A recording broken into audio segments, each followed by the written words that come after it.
மற்றொரு தலைப்பினூடாக இன்று நாங்கள் மீண்டும் உங்களை சந்திக்கின்றோம். இன்று மற்றொரு மிக முக்கியமான விடயம், அதாவது இலங்கையில் பாரியதொரு அனர்த்தம் நிகழ்ந்திருக்கின்றது. வெள்ளத்தினால் பல மக்கள் உடைமைகளை இழந்திருக்கின்றார்கள், உயிர்களை இழந்திருக்கின்றார்கள். பாரியதொரு அழிவுக்கு இந்த நாடு முகம் கொடுத்து கொண்டிருக்கின்றது. எனவே இந்த அழிவிலிருந்து மெல்ல மெல்ல மீண்டு கொண்டிருக்கின்ற இந்த காலப்பகுதியில் சுகாதாரம் தொடர்பான பேரனர்த்தங்கள் தொடர்பாக, சுகாதாரம் தொடர்பான எச்சரிக்கைகள் தொடர்பாக மிகவும் மக்களாகின்றவர்கள், பொதுமக்கள் எதிர்பார்ப்புடன் மிகவும் கவனமாக இருக்க வேண்டிய ஒரு காலமாக இருந்து கொண்டிருக்கின்றது. ஏனென்று சொன்னால் நாங்கள் ஏற்கனவே பல உயிர்களையும் உடைமைகளையும் இழந்திருக்கின்றோம். எனவே இந்த சுகாதாரம் தொடர்பான அவலங்கள் தொடர்பாக தெரிந்திருக்க வேண்டும். இதனால் மென்மேலும் பாதிப்புகள், உயிர்களுக்கு சேதங்கள் விளைவிக்காத வண்ணம் நாங்கள் எங்களுடைய வாழ்க்கை முறைகளை அமைத்துக் கொள்ள வேண்டும். எனவே இன்று நாங்கள் மிகவும் கவனமாக இருக்க வேண்டிய, வெள்ள அனர்த்தத்துக்கு பின்னரான சூழலில் எவ்வாறான சுகாதாரம் தொடர்பான விடயங்களை கையாள வேண்டும், சுகாதாரம் தொடர்பான எவ்வாறான விடயங்கள் தொடர்பாக நாங்கள் கவனமாக இருக்க வேண்டும் போன்ற பல விடயங்கள் தொடர்பாக இந்த வீடியோவினூடாக கலந்துரையாடலாம் என இருக்கின்றோம். தொடர்ந்தும் இவ்வாறான மருத்துவம் தொடர்பான தகவல்களுக்காக எங்களுடைய டாக்டர் அன்பாஸ் ஃபாரூக் சமூக வலைத்தளங்களுடன் இணைந்திருங்கள். நான் டாக்டர் அன்பாஸ் ஃபாரூக்.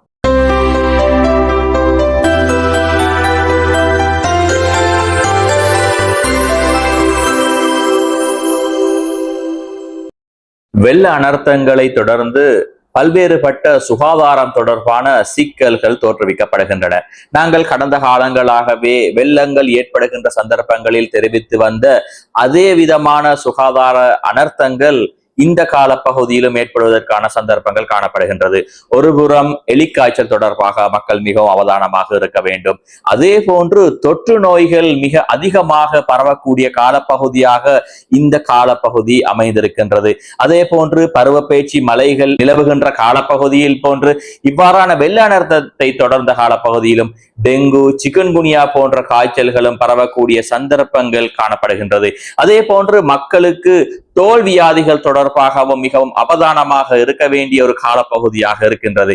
எனவே நாங்கள் இந்த விடயங்கள் தொடர்பாக இந்த வீடியோனூடாக கதைக்க இருக்கின்றோம். தொடர்ந்தும் வீடியோவுடன் இணைந்திருங்கள். முதலாவதாக நாங்கள் லெப்டோஸ்பைரோசிஸ் என்று சொல்லப்படக்கூடிய எலிக்காய்ச்சல் தொடர்பாக நாங்கள் பார்த்தோம் என்று சொன்னால், நாங்கள் எலிக்காய்ச்சல் தொடர்பாக, லெப்டோஸ்பைரோசிஸ் தொடர்பாக நாங்கள் ஏற்கனவே ஒரு விரிவான விளக்கமான வீடியோ ஒன்றை வெளியிட்டிருக்கின்றோம். எனவே அந்த வீடியோவினை பார்வையிடாதவர்கள் அந்த வீடியோவினை பார்வையிடுமாறும் நாங்கள் கேட்டுக்கொள்கின்றோம். எனவே இந்த லெப்டோஸ்பைரோசிஸ் என்று சொல்லப்படக்கூடிய இந்த எலிக்காய்ச்சல் உயிர் ஆபத்தை விளைவிக்கக்கூடிய மிகவும் பாரதூரமான ஒரு நோயாக இருந்து கொண்டிருக்கின்றது. இதன் காரணமாகத்தான் இந்த வெள்ளத்தினை தொடர்ந்த கால பகுதியில் ஊடகங்கள் வாயிலாக, சமூக ஊடகங்கள் வாயிலாக இந்த எலிக்காய்ச்சல் தொடர்பாக அறிவுறுத்தப்படுகின்றது. அதிலும் பிரதானமாக இந்த வெள்ள நீருடன் தொடர்பு ஏற்பட்டவர்களுக்கு இந்த எலிக்காய்ச்சல் ஏற்படாத வண்ணம் அவர்களுக்காக ப்ரொஃபிலெக்சிஸாக வழங்கப்படக்கூடிய டாக்ஸிசைக்ளின் மாத்திரைகள் தொடர்பாகவும் அறிவுறுத்தப்பட்டு வந்திருக்கின்றது.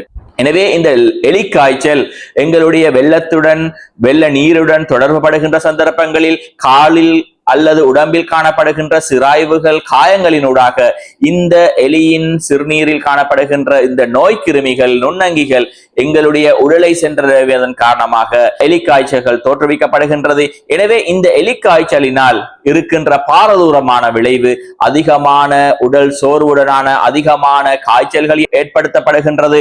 அதே போன்று சிறுநீர்கள் தொடர்பான பிரச்சனைகள், உடம்பு வலிகள் ஏற்படுகின்றது, வாந்தி நிலைமைகள் ஏற்படுகின்றது, வயிற்றுப்போக்குகள் ஏற்படுகின்றது. எனவே சில வேளைகளில் இவை டெங்கு நோயை ஒத்ததான அறிகுறிகளாக காணப்பட்டாலும் கூட இந்த எலிக்காய்ச்சல் நோய் பாரதூரமான விளைவுகளை உண்டு பண்ணக்கூடியது. எனவேதான் இந்த நோயிலிருந்து பாதுகாப்பதற்காக நீங்கள் வெள்ள நீரை தவிர்க்க வேண்டும் என்று பரவலாக அறிவுறுத்தப்பட்டு வந்திருக்கின்றது. என்றாலும் இப்போதைய காலப்பகுதியில் பலரும் இந்த வெள்ள நீருடன், சேறுகளுடன், சகதிகளுடன் தொடர்பட்டிருக்கின்றீர்கள். எனவே நீங்கள் எலிக்காய்ச்சல் ஏற்படாத வண்ணம் அதனை தவிர்த்து கொள்வதற்காக இந்த டாக்ஸிசைக்ளின் மாத்திரைகளை எடுத்துக்கொள்ள வேண்டும். நீங்கள் வெள்ள நீருடன் தொடர்பு பட்டிருந்தால் டாக்ஸிசைக்ளின் 200 மில்லிகிராம் மாத்திரையை உங்களுடைய வைத்தியரை தொடர்பு கொண்டு அல்லது பார்மசிகள் மூலம் அல்லது உங்களுடைய சுகாதார பரிசோதகரை அணுகி பெற்றுக்கொள்வது மிகவும் அவசியமான ஒரு விடயமாக இருந்து கொண்டிருக்கின்றது. கற்பிணி பெண்கள் அதே போன்று சிறுவர்கள் இந்த விடயம் தொடர்பாக உங்களுடைய வைத்தியரை அணுகி ஆலோசனைகளை பெற்றுக் கொள்வது மிக அவசியமாக இருக்கின்றது. எனவே தற்பொழுது வரை வெள்ளத்துடன் தொடர்பு படாதவர்கள், துப்புரவு பணிகளில் ஈடுபடுவதற்காக செல்பவர்கள், சமூக அக்கறையுடன் இந்த வெள்ளத்தினால் பாதிக்கப்பட்ட பகுதிகளுக்கு சுத்தம் செய்வதற்காக செல்கின்றவர்கள் இந்த வேலைகளில் ஈடுபடுவதற்கு முன்னராக இந்த டாக்ஸிசைக்ளின் மாத்திரைகளை அல்லது இந்த வேலையுடன் தொடர்பு பட்டு 24 முதல் 72 மணித்தியாலங்களுக்குள் இந்த டாக்ஸிசைக்ளின் மாத்திரைகளை எடுத்துக்கொள்வது மிகவும் கட்டாயமானதாக இருந்து கொண்டிருக்கின்றது. இது உயிராபத்தை விளைவிக்கக்கூடிய இந்த நோயிலிருந்து தவிர்த்து கொள்வதற்கான ஒரு வழியாக காணப்படுகின்றது. அதே போன்று இயலுமானவர்கள் இந்த வெள்ள நீருடன், சேறுகளுடன், சகதிகளுடன் தொடர்புறாத வண்ணம் பாதுகாப்பாக இருப்பது மிகவும் புத்திசாலித்தனமான விடயமாக இருந்து கொண்டிருக்கின்றது. சிறுவர்கள், கற்பிணி தாய்மார்கள் இது தொடர்பாக மிகவும் கவனமாக இருக்க வேண்டும் என்கின்ற கோரிக்கையை நாங்கள் விடுக்கின்றோம். அதே போன்றுதான் தற்போதைய காலப்பகுதியில் நீர் தேங்கி இருக்கின்றது, நீர் தேங்கி வழிந்தோடி இருக்கின்ற இந்த காலப்பகுதியில் நுளம்புகளால் பெருகக்கூடிய பல்வேறுபட்ட நோய்களும் சமூகத்தில் ஏற்படுவதற்கான சந்தர்ப்பங்கள் உருவாகி இருக்கின்றது.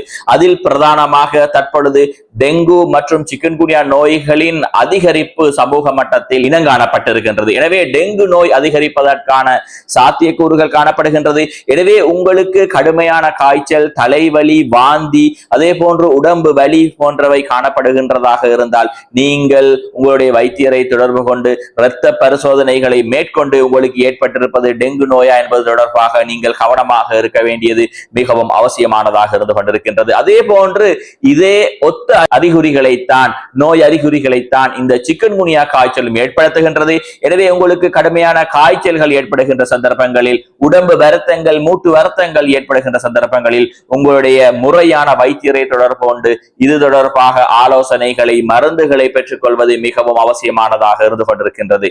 அதே போன்றுதான் தற்காலத்தில் ஏற்படக்கூடிய கவனமாக இருக்க வேண்டிய மற்றொரு விடயம்தான் பெருமளவான மக்கள் இந்த வெள்ளத்தினால் பாதிக்கப்பட்டிருக்கின்றார்கள். பெருமளவானவர்கள் தங்களுடைய வீடுகளை இழந்து முகாம்களில் தங்க வைக்கப்பட்டிருக்கின்றார்கள். எனவே இவர்களுடைய சுகாதாரம் தொடர்பாக, இது தொடர்பாக ஏற்பாடு செய்கின்றவர்களும் மிகவும் பொறுப்பாக கவனமாக இருக்க வேண்டும். ஏனென்று சொன்னால் இந்த தொற்று நோய்கள் அதிகமாக ஏற்பட சந்தர்ப்பங்கள் காணப்படுகின்றது.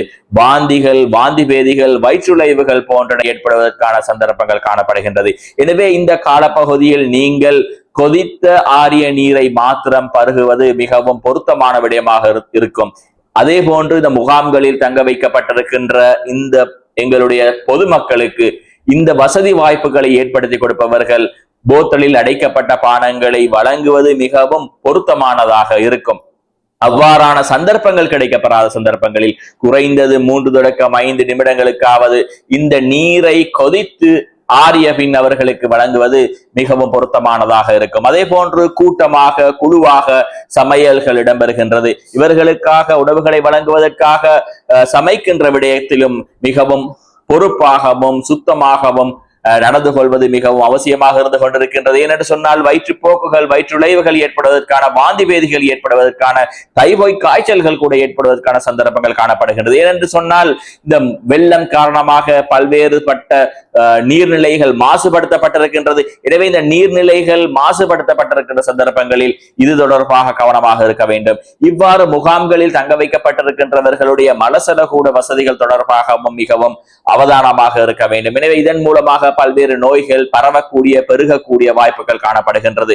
அதே போன்று தற்காலத்தில் தோல் நோய்கள் அதிகரிப்பதற்கான சந்தர்ப்பங்கள் காணப்படுகின்றது. எனவே உங்களுடைய முகாம்களில் இருக்கின்றவர்களுக்கு ஏதேனும் தோல் நோய்கள் இனம் காணப்பட்டால், உங்களுக்கு ஏதேனும் தோல் நோய்கள் இனம் காணப்பட்டால் உடனடியாக மருத்துவ உதவிகளை, மருத்துவ முகாம்கள் மூலமாக மருத்துவ உதவிகளை பெற்றுக்கொண்டு இது தொடர்பாக சிகிச்சைகள் பெற்றுக் கொள்வதன் மூலமாக உங்களிலிருந்து மற்றையவருக்கு இந்த நோய்கள் பரவுவதிலிருந்து பாதுகாப்பு பெறலாம். அதே போன்று நோய்கள் காணப்படாதவர்கள் கூட இந்த தோல் நோய்கள் தொடர்பாக மிகவும் அவதானமாக இருப்பது மிகவும் அவசியமானதாக இருந்து கொண்டிருக்கின்றது. இவ்வாறு பல்வேறுபட்ட சுகாதார சிக்கல்கள் தற்காலத்தில் காணப்படுகின்றது. எனவே இதற்கு வெற்றிகரமாகவும் புத்திசாதுரியமாகவும் முகம் கொடுப்பது மிகவும் அவசியமானதாக இருக்கின்றது.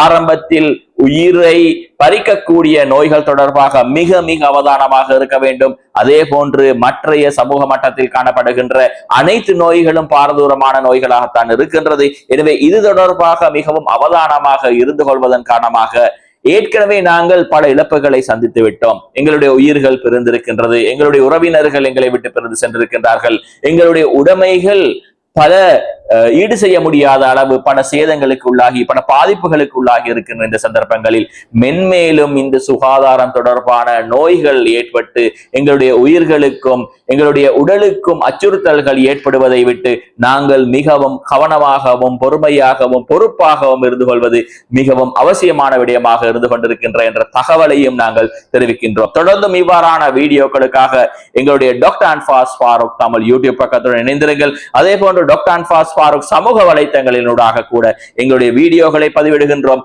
தொடர்ந்தும் எங்களுடன் இணைந்திருங்கள்.